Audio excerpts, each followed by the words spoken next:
యేసుక్రీస్తు ఉన్నతమైన, మహోన్నతమైన, ఘనమైన, సాటిలేని గొప్ప యేసుక్రీస్తు నామములో మీ అందరికీ నా యొక్క హృదయపూర్వక వందనాలు తెలియజేస్తున్నాను. మరి ఒక అద్భుతమైన అవకాశం, మరి ఒక అద్భుతమైన సమయం, మరి ఒక అద్భుతమైన కృపలు ప్రభు మనకు దయచేశారు. ఈరోజు మనము కొన్ని ప్రాముఖ్యమైన విషయాలు దేవుని వాక్యముల నుండి మనం చూసుకోబోతున్నాం. హల్లెలూయా. దయచేసి ఆదికాండము 16వ అధ్యాయము 13వ మాటను మనం చదువుకుందాం. అది చూచుచున్న దేవుడవు నీవే అను పేరు తనతో మాటలాడిన యెహోవాకు పెట్టెను. ఏలయనగా నన్ను చూచిన వాని నేను ఇక్కడ చూచితిని గదా అని అనుకొనెను. Praise the lord. అది చూచుచున్న దేవుడవు నీవే. ఈరోజు ప్రభు మనతో మాట్లాడబోతున్న అంశం చూచుచున్న దేవుడవు నీవే.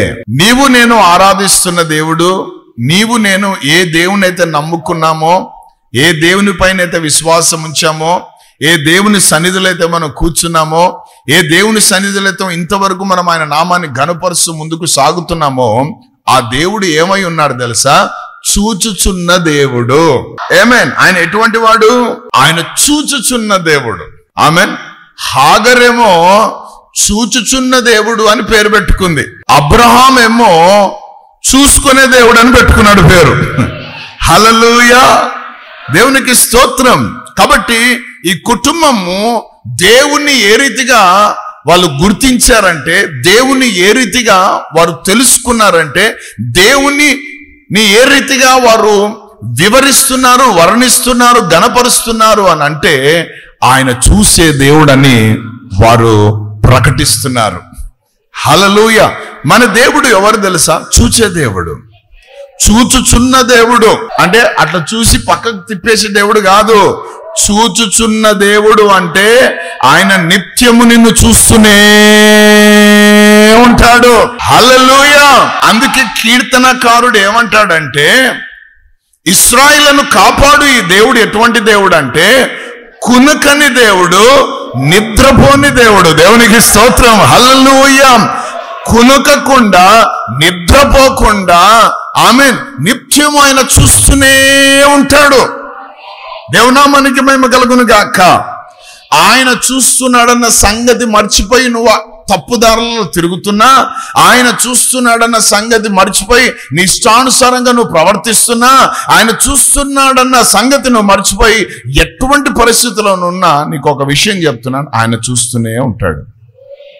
నువ్వు పాపం చేసేది చూస్తున్నాడు, నువ్వు అబద్ధాలు చెప్పేది చూస్తున్నాడు, నువ్వు యథార్థంగా బ్రతికేది చూస్తున్నాడు, నువ్వు నోరు మూసుకుంది చూస్తున్నాడు, నోరు తెరిసింది చూస్తున్నాడు, ఆయనను ఘనపరుస్తుంది చూస్తున్నాడు, నువ్వు ఎవరితో గడుపుతున్నది చూస్తున్నాడు, నువ్వు ఎవరితో నడుస్తున్నది చూస్తున్నాడు, నువ్వు ఎవరితో జీవిస్తున్నది చూస్తున్నాడు, నువ్వు ఎవరితో ఉంటున్నది కూడా చూస్తున్నాడు.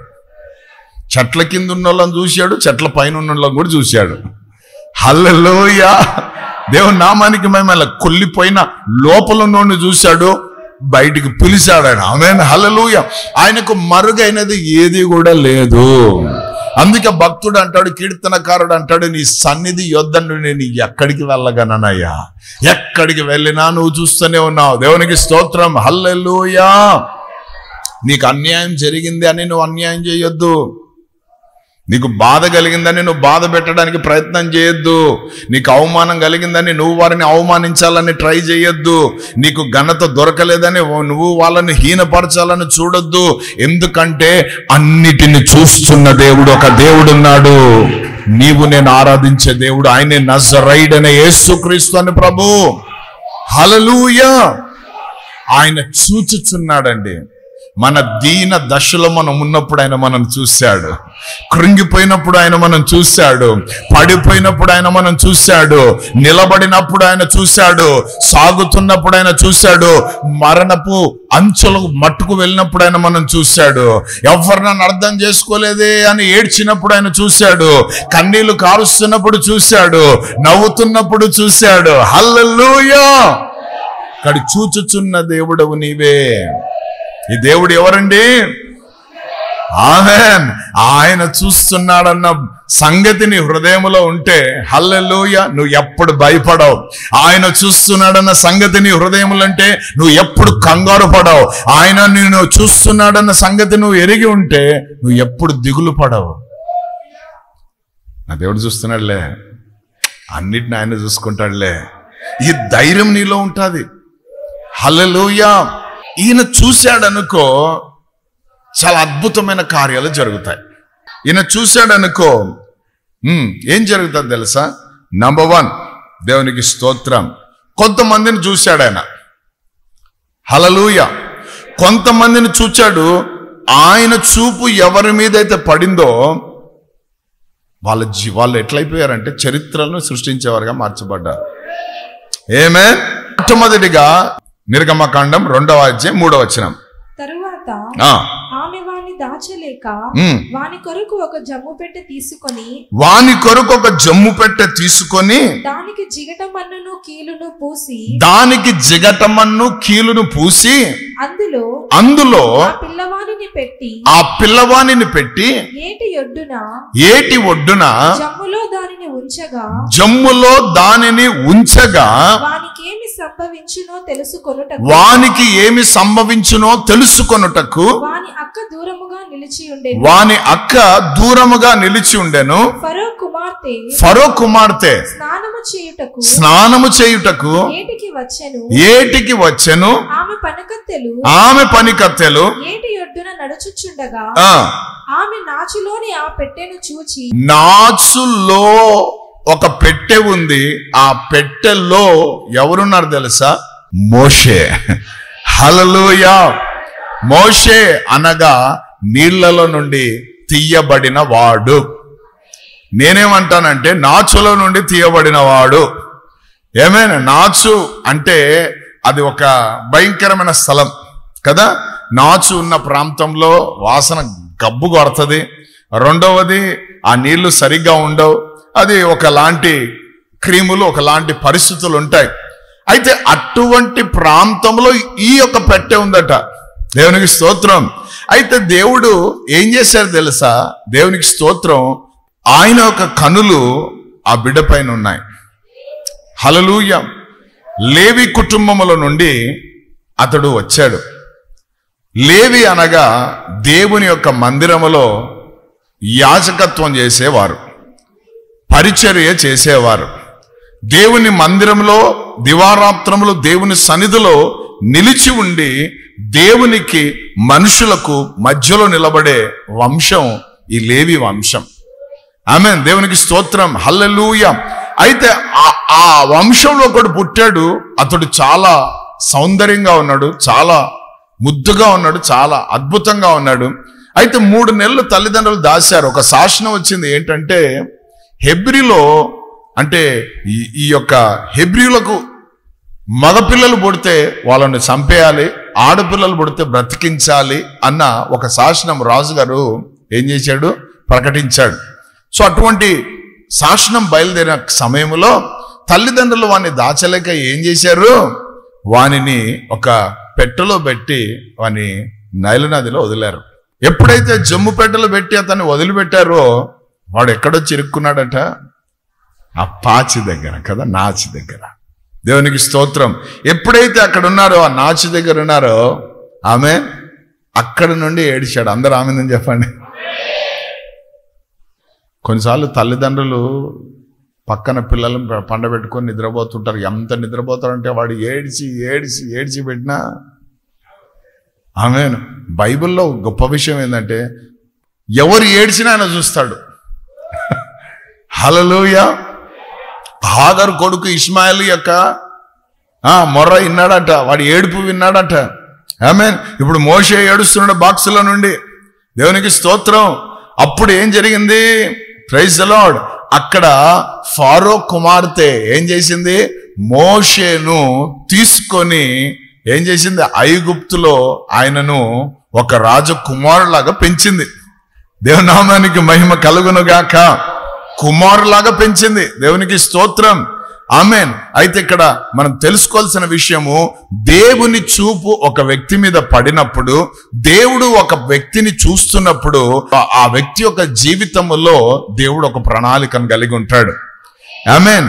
తల్లిదండ్రులు ఎప్పుడైతే వదిలిపెట్టారో, దేవునికి స్తోత్రం, హల్లెలూయా, సర్వోన్నతుడైన దేవుడు ఆ వ్యక్తిని పట్టుకోవడం ప్రారంభించాడు. దేవునికి స్తోత్రం, హల్లెలూయా.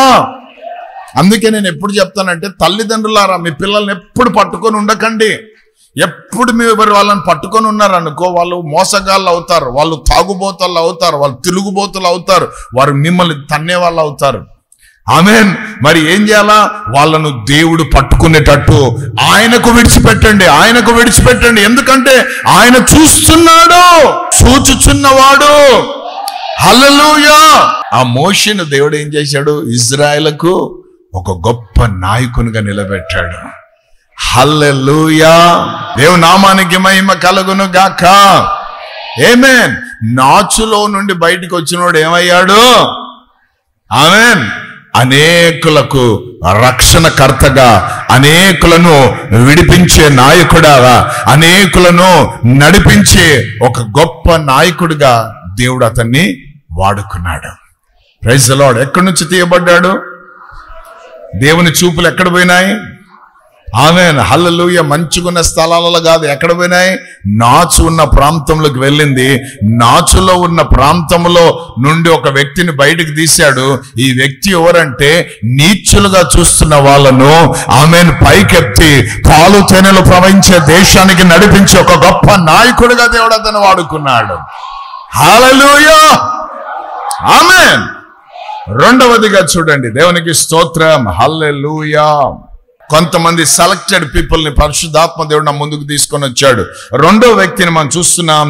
న్యాయాధిపతులు 11వ అధ్యాయం 1వ వచనం. గిలాదు వాడైన యెఫ్తా పరాక్రమము గల బలాఢ్యుడు, అతడు వేశ్య కుమారుడు. చాలండి. దేవునికి స్తోత్రం. గిలాదు వాడైన యెఫ్తా అని ఒక వ్యక్తి ఉన్నాడు. అతడు ఎవరి కుమారుడట? వేశ్య కుమారుడు. ఆమె వేశ్యకు పుట్టినోడు. అతనికి ఘనత లేదు, అతనికి పేరు లేదు, అతనికి ప్రఖ్యాతి లేదు. అక్కడ ఉన్నవారు ఏం చేశారంటే అతనిని తరిమేశారు బయటికి. వారు అన్నలందరూ ఏం చేశారు? తరిమేశారు. అతనిని ఎవ్వరు పట్టించుకోలేదు. అతడు ఒక అల్లరి బ్యాచ్ తో తిరిగే వ్యక్తిగా మార్చబడ్డాడు. అతనికి ఒక సరి అయిన పరిస్థితులు లేవు. దేవునికి స్తోత్రం. హల్లెలూయా. ఒక వ్యభిచారి ఆ మాట విన్నప్పుడే కొంతమంది ఏమవుతారు తెలుసా? వాళ్ళని ఎట్లా చూస్తారు? చాలా ఒకలాగా చూస్తారు. ఏమే కదా? దేవునికి స్తోత్రం. అమ్మో వీళ్ళ, అమ్మో వాళ్ళ, అమ్మో గుర్తుకొస్తుంది అప్పుడు. ఆమెను మనమైతే అమ్మో అంటాం, కానీ దేవుడు వారిని చూస్తున్నాడట. దేవునికి స్తోత్రం. హల్లెలూయా. యెఫ్తాను దేవుడు చూచాడు. చెప్పండి అందరు కూడా. ఒక వేశ్య కుమారుణ్ణి దేవుడు చూచి ఏం చేశాడు తెలుసా? ఇజ్రాయెల్ను కాపాడడానికి, ఇజ్రాయెల్ను విడిపించడానికి, ఇజ్రాయెల్ను బలపరచడానికి ఒక న్యాయాధిపతిగా దేవుడు అతను అభిషేకించాడు. హల్లెలూయా. దేవునికి స్తోత్రం. ఆమేన్. హల్లెలూయా. ఒక భయంకరమైన పేరు కలిగిన, ఆ పేరు కలిగిన కుటుంబంలో నుంచి వచ్చిన వ్యక్తిని దేవుడు ఏం చేశాడు? ఒక న్యాయాధిపతిగా. అందరు చెప్పండి, ఏం చేశాడు? ఒక ప్రాస్టిట్యూట్ కి పుట్టిన వాడు, ఒక వ్యభిచారికి పుట్టిన వాడు ఏమయ్యాడు? ఇజ్రాయెల్లకు. ఆమేన్. హల్లెలూయా. న్యాయమును జరిగించే వాడిగా అతన్ని దేవుడు నిలబెట్టాడు. ఎందుకంటే ఆయన చూచుచున్న దేవుడు. ఆ వ్యక్తికి ఎన్ని అవమానాలు వచ్చినాయి, ఆ వ్యక్తి మీద ఎన్ని నిందలు వచ్చినాయి, ఆ వ్యక్తిని ఎంతమంది చీపో అన్నారో, ఆ వ్యక్తిని ఎంతమంది తృణీకరించారో, ఆ వ్యక్తిని ఎన్ని రకాలుగా చిత్రహింసలు చేశారో, మీ తల్లి పలానరా, మీ అమ్మ పలానరా అని ఎన్ని రకాలుగా తనని అవమానించారో మామూలుగా ఉండదు. ఒక తాగుబోతు ఇంట్లో ఉంటే ఆ ఒక్క తాగుబోతును బట్టి ఆ ఇంట్లో ఎంత అవమానం వస్తుంది తెలుసా? ఎన్ని బాధలు ఉంటాయి తెలుసా? ఎన్ని రకాలుగా ఇంట్లో సరిగ్గా సాక్ష్యం ఉండదు, వీధిలో సరిగ్గా సాక్ష్యం ఉండదు, రకరకాలైన పరిస్థితులు ఉంటాయి. అటువంటి పరిస్థితుల మధ్యలో ఉన్న ఈ యెఫ్తా కుటుంబంలో దేవుడు ఏం చేశాడు తెలుసా? అతనిని ఒక న్యాయాధిపతిగా చూశాడు. అతను ఒక న్యాయాధిపతిగా చేయాలని అతను చూచాడు. ఆమేన్. హల్లెలూయా. మోషేను ఒక గొప్ప నాయకునిగా చేయాలని చూచాడు. ఇప్పుడు యెఫ్తాను ఒక గొప్ప న్యాయాధిపతిగా చేయాలని చూచాడు. దేవునికి స్తోత్రం. హల్లెలూయా.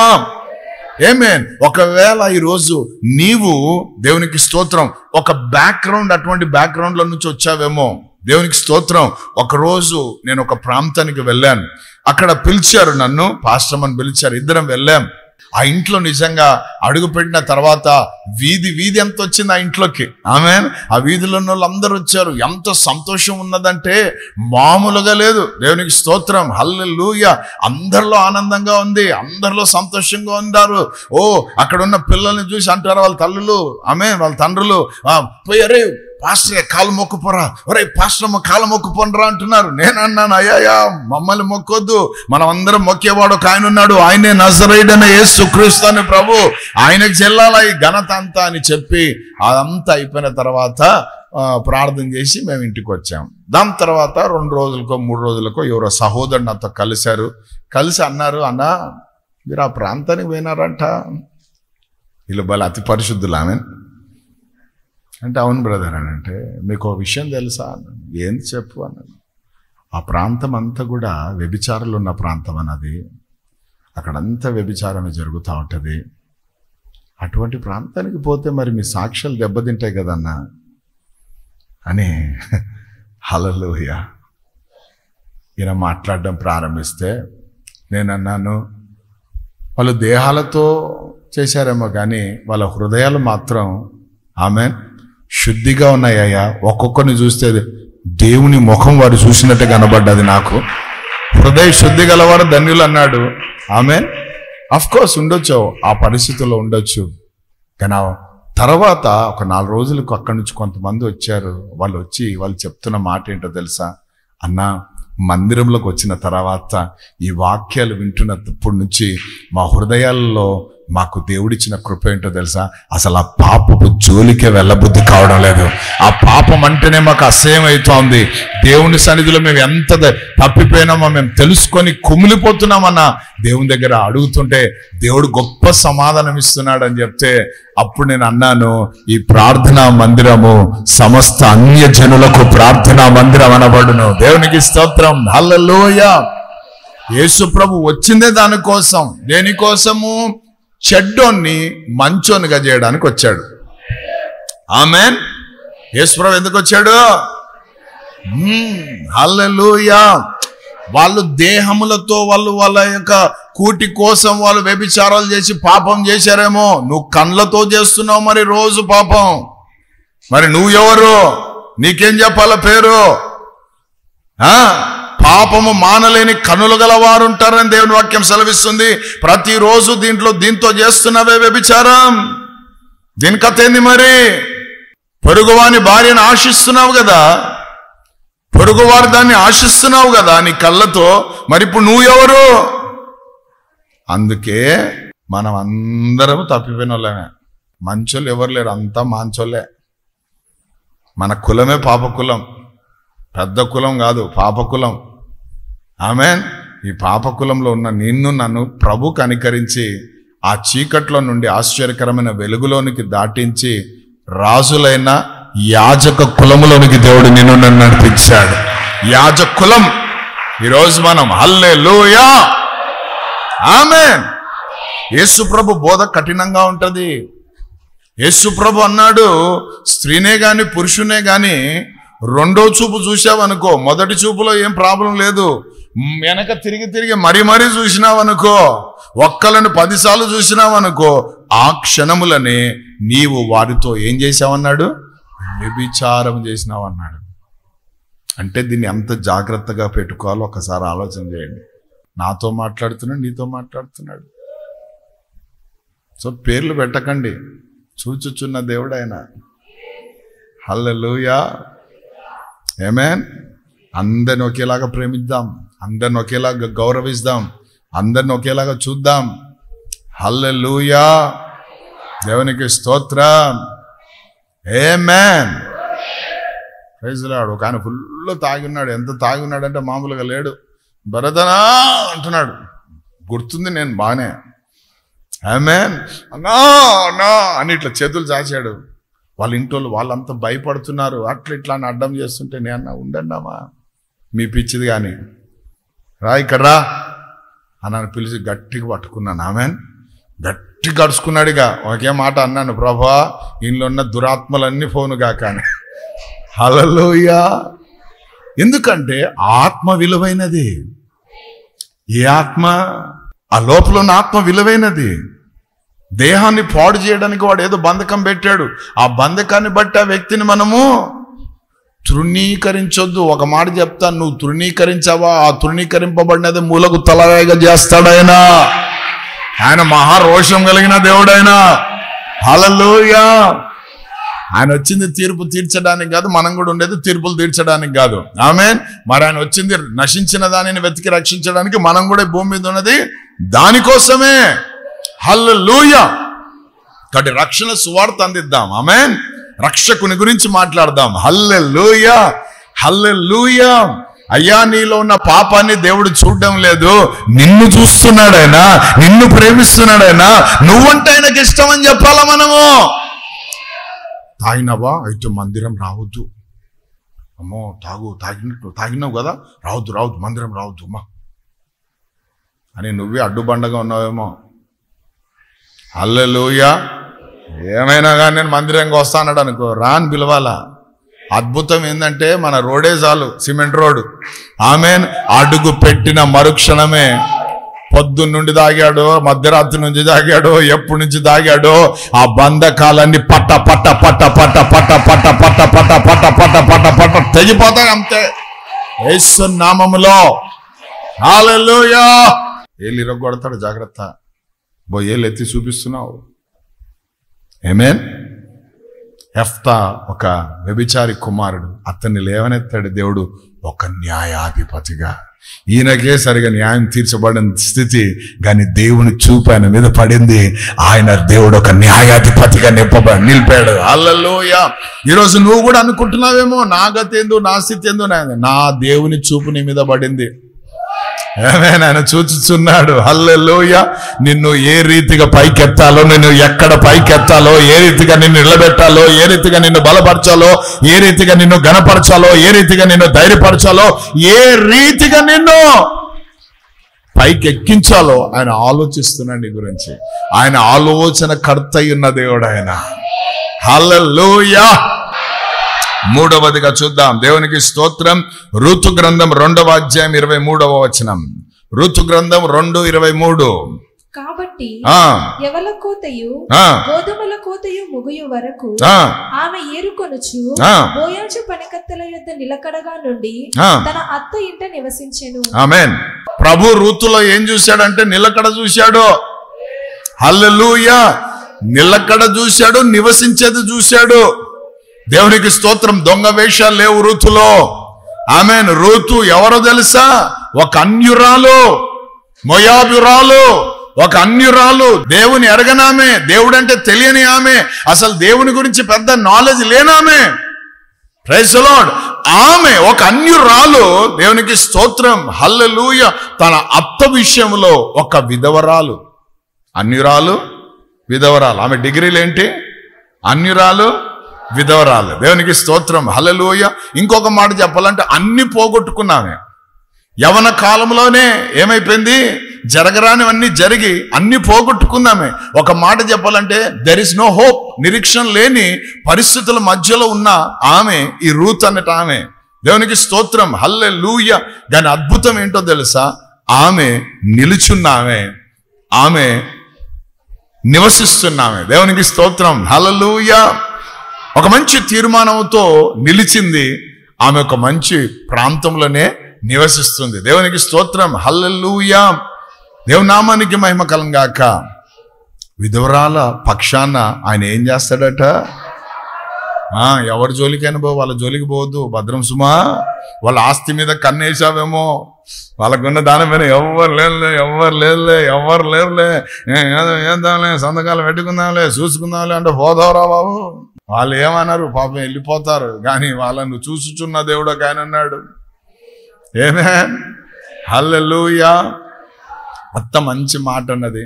ఇద్దరు కోడలని పిలిచి, ఒక ఆమె పేరు రూతు, ఇంకొక ఆమె పేరు ఓర్ఫా. చూడమ్మలారా, నేను ఇంకా ఇప్పటికే వయసు సగం అయిపోయింది. మీరు ఇంకా యవన కాలంలో ఉన్నారు, మీ అమ్మగారు ఇంట్లోకి వెళ్ళిపోండి. ఆమెన్, హల్లెలూయా, దేవునికి స్తోత్రం కదా. కోడళ్ళు ఇద్దరు ఎప్పుడెప్పుడు అనలేదు వీళ్ళు. ఆమెన్, ఎప్పుడెప్పుడు అమ్మగారి దగ్గర ఎప్పుడు అన్నీ ఉన్నా కూడా పోదాం పోదాం పోదాం పోదాం పోదాం అంటుంటారు కొన్నిసార్లు. ప్రైజ్ ది లార్డ్, హల్లెలూయా. మరి వీళ్ళకి ఏం లేదు, ఇంకా పోవచ్చు వీళ్ళు, కానీ నిలిచున్నారు అంతే. దేవునికి స్తోత్రం.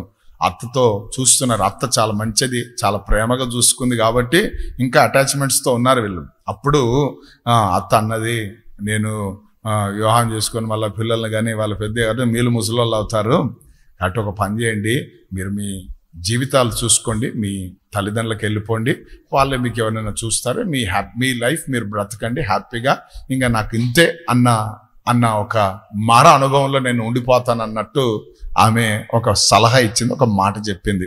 దేవునికి స్తోత్రం. అప్పుడు ఓర్పు లేని ఓర్ప ఏం చేసిందట, అత్తను ముద్దు పెట్టుకుందంట. అత్త ఎంత మంచి మాట చూపా, తప్పు పేరు పెట్టుకుంది ఓర్ప అని. ఓర్పు లేనిది అది. హల్లెలూయా. తీవ్రవాదులు ఒక్కసారి బెల్ట్ బాంబు పెట్టుకున్నది చంపుతారు. ఈ అవకాశవాదులు అట్లా కాదు, ప్రతిరోజు చంపుతారు. మన దగ్గర కొంచెం బెల్లం ఉందని, ఏనా వానా అక్క వానా అబ్బా నీలాగలేరు అబ్బా సిస్టర్, నువ్వు బా సిస్టర్, బా బ్రదర్, అబ్బా వేర్ మునగ చెట్టు బ్రదర్. మనుషులు మిమ్మల్ని పొగొడితే మీకు పొగడేటోళ్ళని ఎప్పుడు నమ్మకండి. హల్లెలూయా. నీతిమంతులు గద్దిస్తారు. అది ఏమై ఉందంట, నెత్తి మీద తైలం పోసినట్టు ఉందయా, అదే నాకు అభిషేకం అంటాడు. హల్లెలూయా. ఇది ఏమి కఠినమైన బోధ అని కొంతమందిని యేసు ప్రభువుని వదిలేసి వెళ్ళిపోయినారు. చాలా మంది ఉంటే ఆయన వెనక ఫాలోవర్స్ అందరూ పోయి లాస్ట్లో 12 మంది మిగిలినారు, దాంట్లో కూడా దొంగ. ఆమెన్. చూడండి ఎట్లుందో. యేసు ప్రభు ఏం ములాద పడలే, వాళ్ళని చూసి అన్నాడు, ఏరా ఉంటారా పోతారా వాళ్ళంతా వెళ్ళిపోయినారు. నా బోధకు అర్థం కాక బాధపడి, మీరు ఉంటారా పోతారా అన్నారు. అంటే మధ్యలో ఒక ఆయన లేచి నిలబడి అంటాడు, అయ్యా నిత్య జీవము కలిగిన మాటలు కలిగిన వాడు అయ్యా, నిన్ను వదిలి మేము ఎక్కడ పోతాం అన్నారు. ఆ మాటలతో నింపాడు కాబట్టి భూమిని తలక్రిందులు చేసి గొప్పగా వాడబడ్డారు. ఆమేన్, హల్లెలూయా. కాబట్టి ఆమె చరిత్ర ఆగిపోయింది అక్కడే. ముద్దు పెట్టే వరకే సమాప్తం ఇది. ఈ ముద్దు పెట్టిన వాళ్ళు అక్కడికి ఆగిపోతారు. ఆమేన్, దేవునికి స్తోత్రం, హల్లెలూయా. పగవాడు లెక్కలేనన్ని. వాక్యం ఏం వాక్యం అయ్యా. ఎవరైనా ఎక్కువ ముద్దులు పెడితే జాగ్రత్త. ఏమేన్, దానికి నీకు పగవాడు అన్న సంగతి గుర్తుపెట్టుకో. ఆమేన్, హల్లెలూయా. సో ఏం జరిగింది, ఓర్పు వెళ్ళిపోయింది. రూతమ్మ మాత్రం అంటది, ఏందత అట్లా మాట్లాడతావు, ఇంట్లో అందరు ఉన్నప్పుడు కలకలగా ఉంటేమే, ఇప్పుడు కళ కొంచెం తగ్గింది, తగ్గినంత మాత్రాన నేను వదిలేసి మేము పోతామా, ఏం మాటలు మాట్లాడతావు.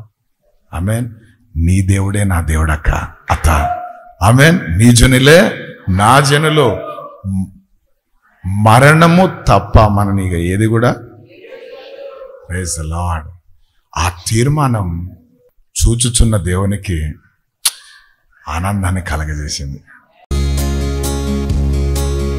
ఆకాశమందు నీవు తప్ప నాకెవరున్నారయ్యా, ఈ లోకములో నీవుగాక వేరే ఆశే లేదయ్యా. ఆకాశమందు నీవు తప్ప